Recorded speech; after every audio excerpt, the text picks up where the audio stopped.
2026 সাল বঙ্গোপসাগরের নীল জলরাশিতে আজ বাংলাদেশ কেবল একটি দেশ নয়, একটি উদীয়মান সামুদ্রিক শক্তি। ফোর্সেস গোল 2030-এর ধারাবাহিকতায় বাংলাদেশ নৌবাহিনী আজ একটি পূর্ণাঙ্গ ডাইমেনশনাল বা ত্রিমাত্রিক বাহিনীতে রূপান্তরিত হয়েছে। আকাশ, জল এবং জলের তলদেশ তিনটি বিভাগেই বাংলাদেশ এখন অপ্রতিরোধ্য। কিন্তু 2026 সালে কেন আমরা নিজেদের সুপার পাওয়ার বা আঞ্চলিক শক্তির দাবিদার বলছি, চলুন দেখে নিই। 1.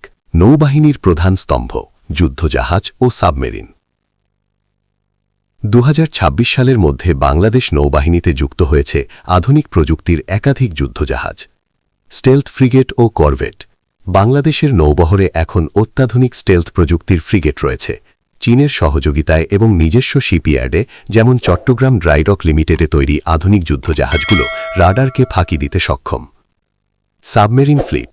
2017 সালে যুক্ত হওয়া দুটি সাবমেরিনের পাশাপাশি 2026 সাল নাগাদ নতুন প্রজন্মের আরও আধুনিক সাবমেরিন যুক্ত করার কাজ চূড়ান্ত পর্যায়ে।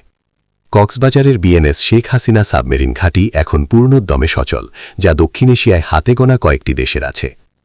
নিজস্ব জাহাজ নির্মাণ। চট্টগ্রাম এবং খুলনা শিপইয়ার্ড এখন আর শুধু ছোট নৌকা নয়, বরং বড় বড় টহল জাহাজ এবং আধুনিক গানবোট তৈরিতে সক্ষম।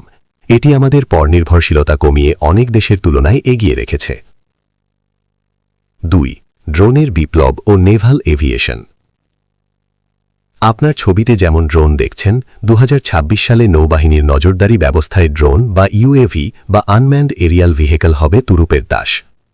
আকাশে প্রহরী। নেভাল এভিয়েশনের ডর্নিয়ার এয়ারক্রাফট এবং অগাস্টা ওয়েস্টল্যান্ড হেলিকপ্টার এখন মাঝ সমুদ্রের যে কোনো শত্রু জাহাজকে মুহূর্তে শনাক্ত করতে পারে। Surveillance drone. তুরস্ক বা চীন থেকে আসা অত্যাধুনিক ড্রোনগুলো দিয়ে এখন গভীর সমুদ্রে সার্বক্ষণিক নজরদারি চালানো হচ্ছে। কোনো বিদেশি অনুপ্রবেশকারী জাহাজ বা জলদস্যু এখন আর আমাদের চোখ ফাঁকি দিতে পারবে না। 3. প্রযুক্তি ও মিসাইল সক্ষমতা।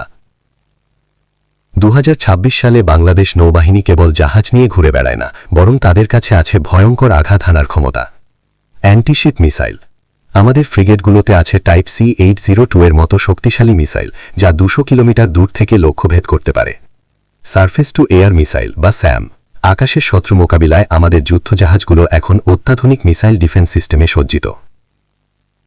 4. বাংলাদেশ কোন কোন দেশ থেকে এগিয়ে। আঞ্চলিক প্রেক্ষাপটে তুলনা করলে 2026 সালে বাংলাদেশ নৌবাহিনী একটি ভারসাম্যপূর্ণ শক্তি। মিয়ানমারের তুলনায় জলসীমা নিয়ে বিরোধের পর থেকে বাংলাদেশ তার নৌশক্তি কয়েক গুণ বাড়িয়েছে। সাবমেরিন সক্ষমতা এবং আধুনিক ড্রোন প্রযুক্তিতে বাংলাদেশ এখন প্রতিবেশী অনেক দেশের চেয়ে কৌশলগতভাবে এগিয়ে। জাতিসংঘ ও আন্তর্জাতিক স্বীকৃতি। উত্তর ভারত মহাসাগরীয় হাইড্রোগ্রাফিক কমিশনের সভাপতি হিসেবে 2026 সালে বাংলাদেশ পুরো অঞ্চলের সমুদ্র মানচিত্র এবং নাব্যতা নিয়ন্ত্রণে গুরুত্বপূর্ণ ভূমিকা রাখছে।